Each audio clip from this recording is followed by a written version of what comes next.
Welcome to PD TV. ఎన్నికల సమయం ముందు వైసీపీ పార్టీ విడుదల చేసినటువంటి వరుస జాబితాల మీద విమర్శలు చేసినటువంటి చంద్రబాబు నాయుడికి తాను విడుదల చేసినటువంటి తొలి జాబితానే పెద్ద తలనొప్పిగా మారిపోయింది.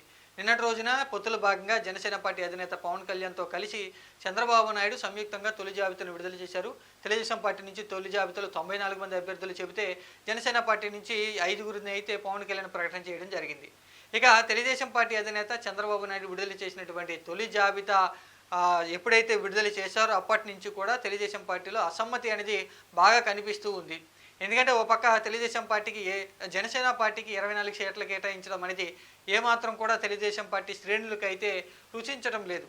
24 సీట్లలో సీట్లు కోల్పోయినటువంటి వారైతే బహిరంగంగానే చంద్రబాబు నాయుడు మీద అలాగే తెలుగుదేశం పార్టీ మీద విమర్శలు చేస్తూ ఉన్నారు.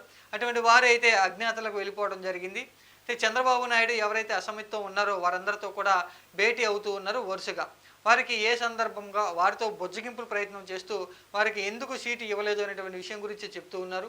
పొత్తులో భాగంగానే ఒత్తిడి ఎక్కువగా ఉంది కాబట్టి కొన్ని సీట్లు జనసేన పార్టీకి కేటాయించామని, కొన్ని సీట్లకు సంబంధించి సర్వేల పేరుతో సీటు ఇవ్వలేదు అంటూ కూడా చంద్రబాబు నాయుడు వారికి సమాధానం చెప్పుకుంటున్నటువంటి పరిస్థితి. అయితే వైసీపీ పార్టీ విడుదల చేసినటువంటి ఏఐడి జాబితాల మీద కూడా చంద్రబాబు నాయుడు అయితే విమర్శలు చేశారు. అభ్యర్థులు మార్చుతున్నారంటూ కూడా చంద్రబాబు నాయుడు అయితే విమర్శలు చేసినటువంటి సందర్భం. కానీ ఇప్పుడు తొలి జాబితాలో ఎవరైతే సీట్ను ఆశిస్తూ పార్టీకి, చంద్రబాబు నాయుడు సభలకి, లోకేష్ యొక్క యువగల పాదయాత్రకి సంబంధించి ఖర్చు పెట్టుకున్నారో వారందరికీ కూడా చంద్రబాబు నాయుడు దాదాపుగా మొండి చేయి చూపించినటువంటి పరిస్థితి. ఎప్పటి నుంచో పార్టీలో కొనసాగుతున్నటువంటి సీనియర్ నేతలకు కూడా టికెట్ లేదని చంద్రబాబు నాయుడు స్పష్టంగా చెప్పడం జరిగింది. ఇంకా 75 సీట్లకు సంబంధించి ఎవరైతే టికెట్లు ఆశిస్తున్నారో వారందరినీ కూడా అయోమయంలో పెట్టినటువంటి పరిస్థితి.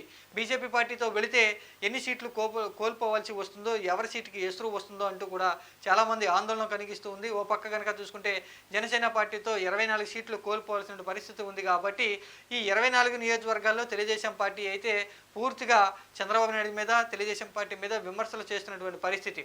అయితే ఒక్కసారి కనుక చూసుకుంటాం చంద్రబాబు నాయుడు ఏ సీనియర్ నేతలతో భేటీ అవుతున్నారు, ఎవరిని బొజ్జగిస్తున్నారో ఒకసారి కనుక చూసుకుంటే ముందుగా తెలుగుదేశం పార్టీకి సంబంధించి సీనియర్ నేతగా ఉన్నటువంటి సీటు కోల్పోయినటువంటి నేత ఆలపాటి రాజా, తెనాలి నియోజకవర్గానికి సంబంధించి మాజీ ఎమ్మెల్యే అయినా వచ్చే ఎన్నికలు ఎలా అయినా సరే సీటు నాకే అంటూ కూడా ఈయన ప్రచారం చేసుకుంటూ ఉన్నారు.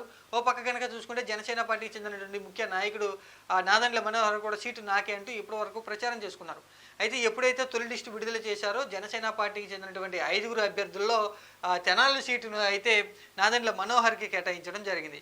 నాదెండ్ల మనోహర్ ఆ సీటును దక్కించుకోవడంతో ఆలపాటి రాజా అయితే సీటు కోల్పోవాల్సిన పరిస్థితి.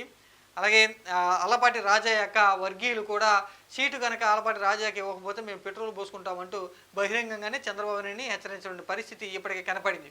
అయితే అలాంటి పరిస్థితులు నియోజకవర్గంలో రాకూడదని, అలాగే ఆలపాటి రాజా పార్టీని విడిచి వెళ్ళిపోబోతున్నారంటూ ప్రచారం జరుగుతున్నటువంటి నేపథ్యంలో హడావిడిగా చంద్రబాబు నాయుడు ముందుగా ఆలపాటి రాజాతో సమావేశాన్ని అయితే ఏర్పాటు చేయడం జరిగింది. ఆ నివాసానికి పిలిపించుకుని బుజ్జగించే ప్రయత్నం అయితే చేయడం జరిగింది. ఇక చంద్రబాబు నాయుడుతో భేటీ తర్వాత ఆలపాటి రాజా కొంత మెత్తపడినటువంటి పరిస్థితి కనిపిస్తుంది. ఇంకొక విషయానికి వస్తే తెలుగుదేశం పార్టీకి చెందినటువంటి సీనియర్ నేత మాజీ మంత్రి దేవినేని ఉమా, ఈయన సంబంధించి సీట్ అయితే నిరాకరించలేదు. కానీ తొలి జాబితాలో అయితే సీటును దక్కించుకోలేనటువంటి పరిస్థితి. సీనియర్ నేతగా ఉన్న అలాగే మాజీ మంత్రిగా పనిచేసినా కూడా తొలి జాబితాలో సీటు లేదు. ఇంకా సీటు గురించి ఈయన ఉన్నటువంటి మైలవరం సీటు గురించి ఇంకా సస్పెన్స్ అనేది కొనసాగుతూనే ఉంది. ఈ సీటును వైసీపీ పార్టీ రెబల్ ఎమ్మెల్యే వసంత కృష్ణ ప్రసాద్కు కేటాయించవచ్చు అంటూ కూడా ప్రచారం జరుగుతుంది. తెలుగుదేశం పార్టీ వర్గాల్లో కూడా దేవినేని ఉమాకు సీటు లేదు అంటూ కూడా పెద్ద ఎత్తున కూడా చర్చించుకుంటూ ఉన్నారు.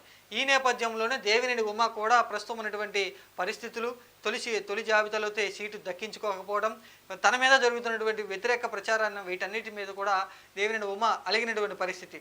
అయితే దేవినేని ఉమాతో కూడా చంద్రబాబు నాయుడు భేటీ అయ్యి బుజ్జగించే ప్రయత్నం చేసినట్లుగా కనిపిస్తుంది. నియోజకవర్గం మారాలి అంటూ కూడా ఈ చర్చల సందర్భంగా దేవినేని ఉమాకు సూచించినటువంటి పరిస్థితి. ప్రస్తుతం సిట్టింగ్ ఎమ్మెల్యేగా ఉన్నటువంటి వైసీపీ పార్టీ రెబల్ ఎమ్మెల్యే వసంత కృష్ణ ప్రసాద్కు ఈ టికెట్ కేటాయిస్తున్నాం, దేవినేని ఉమాను వేరొక నియోజకవర్గంలో పోటీ చేయాలని ఆ నియోజకవర్గాన్ని కూడా సూచించినట్టుగా సమాచారం అయితే అందుతుంది. అయితే మొత్తంగా జరుగుతున్న పరిస్థితులు చంద్రబాబు నాయుడుతో భేటీ తర్వాత దేవినేని ఉమా ఇంకా ఆగ్రహంతో ఉన్నట్లుగానే తెలుస్తుంది. గతంలో మంత్రిగా పనిచేసినటువంటి అనుభవం ఉన్నా కూడా, సీనియర్ నేతగా ఉన్నా కూడా తాను టికెట్ దక్కించుకోలేకపోయాను, నియోజకవర్గంలో తన పరిస్థితి ఏంటి తలెత్తుకోలేని అటువంటి పరిస్థితి ఏర్పడిందంటూ కూడా దేవినేని ఉమా అయితే తన అనుచరుల వద్ద వాపోతున్నట్లుగా తెలుస్తుంది. ఇంకా గంటా శ్రీనివాసరావు విషయానికి వస్తే ఈయన నియోజకవర్గం మారిపోవాలంటూ కూడా ఆయన భావిస్తూ ఉన్నారు. వేరే నియోజకవర్గం వైపు కూడా ఆయన దాదాపుగా ఆ నియోజకవర్గాన్ని కూడా చూసుకున్నారు. భీమిలి నుంచి పోటీ చేయాలంటూ కూడా గంటా శ్రీనివాసరావు ఆలోచన చేస్తూ ఉంటే ఈసారి భీమిలి నుంచి కాదు, అంటే ప్రతి ఎన్నికలకు కూడా సీటును మార్చుకునే నియోజకవర్గాన్ని మార్చుకునేటువంటి గంటా శ్రీనివాసరావు ఈసారి భీమిలి నుంచి పోటీ చేయాలని ఆలోచన చేస్తూ ఉంటే చీపురుపల్లి నుంచి పోటీ చేయాలంటూ చంద్రబాబు నాయుడు సూచించినట్లుగా తెలుస్తుంది. తొలి జాబితాలో సీటు దక్కలేదు, అలాగే నియోజకవర్గం మారాలంటూ కూడా చంద్రబాబు నాయుడు దగ్గర నుంచి ఒత్తిడి, వీటన్నిటి మీద కూడా గంటా శ్రీనివాసరావు అయితే ఒకంత కోపంతో ఉన్నట్లుగా తెలుస్తుంది.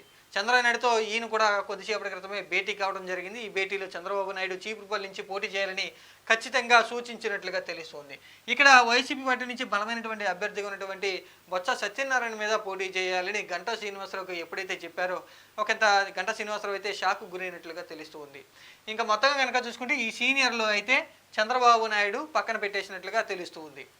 ఇంకా విషయానికి వస్తే ఇంకొక నియోజకవర్గం విషయానికి వస్తే పెనుగొండ నియోజకవర్గం విషయానికి వస్తే ఇక్కడ తెలుగుదేశం పార్టీ బలమైనటువంటి నియోజకవర్గంగా ఈ పెనుగొండ నియోజకవర్గాన్ని చెప్పుకుంటారు. ఇక్కడ మాజీ ఎమ్మెల్యే గతంలో 2 పర్యాలు కూడా గెలిచినటువంటి మాజీ ఎమ్మెల్యేకు ఈసారి చంద్రబాబు నాయుడు టికెట్ లేదు అంటూ కూడా వేరొక అభ్యర్థిని అయితే ప్రకటన చేయడం జరిగింది. ఈ మొత్తంగా జరిగినటువంటి పరిస్థితులను బట్టి చూస్తే 2 సార్లు గెలిచినటువంటి బీకే పార్థసారథి అయితే చంద్రబాబు నాయుడు మీద ఆగ్రహంతో ఉన్నట్లుగా తెలుస్తుంది. పార్టీ మారిపోబోతున్నారంటూ కూడా ప్రచారం అయితే జరుగుతుంది. వీటన్నిటిని కూడా గమనించినటువంటి చంద్రబాబు నాయుడు పార్థసారథితో భేటీ అయ్యి వచ్చే ఎన్నికల్లో కనుక తర్వాత ప్రభుత్వం వస్తే కనుక నీకు మంచి చేస్తామంటూ కూడా బొజ్జగించే ప్రయత్నం అయితే చేయడం జరిగింది.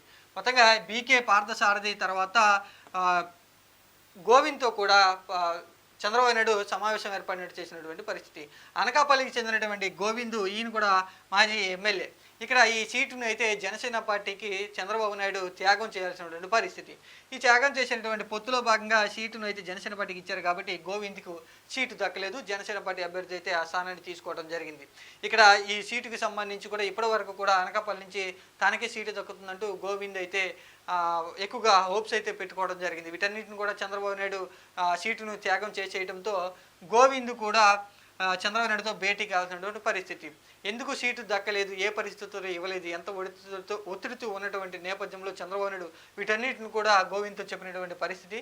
మొత్తంగా చంద్రబాబు నాయుడు ఇప్పటి వరకు కూడా వైసీపీ పార్టీ విడుదల చేసినటువంటి జాబితాల మీద విమర్శలు అయితే చేయడం జరిగింది. మార్చేస్తున్నారంటూ కూడా విమర్శలు అయితే చేశారు. కొంతమందికి సీట్లు ఇవ్వనటువంటి పరిస్థితుల్లో ఎవరైతే వారందరి మీద కూడా సీట్లు ఎవరైతే కోల్పోతూ ఉన్నారో, ఎవరైతే కొంతమందికి సిట్టింగ్లకి సీట్లు దక్కలేదు వారి మీద చంద్రబాబు నాయుడు అయితే విమర్శలు చేశారు. కానీ ఇప్పుడు ఆయన విడుదల చేసినటువంటి తొలి జాబితానే చంద్రబాబు నాయుడు అయితే తర్జన భర్జన పడుతూ ఉన్నట్లుగా తెలుస్తుంది. సీనియర్లకు ఒక పక్క సీట్ను అయితే నిరాకరించడం జరిగింది. వీరంతా కూడా చంద్రబాబు నాయుడు మీద తిరుగుబాటు చేసినటువంటి పరిస్థితి. ఆయా నియోజకవర్గాల్లో వారి యొక్క అనుచరులు పార్టీకి రాజీనామా చేస్తామంటూ కూడా అల్టిమేటం జారీ చేస్తూ ఉన్నారు. ఇంకా మాజీ ఎమ్మెల్యేల విషయానికి వస్తే ఈ నియోజకవర్గాల్లో తీవ్ర ఉద్రిక్త పరిస్థితులు అయితే కనిపిస్తూ ఉన్నాయి.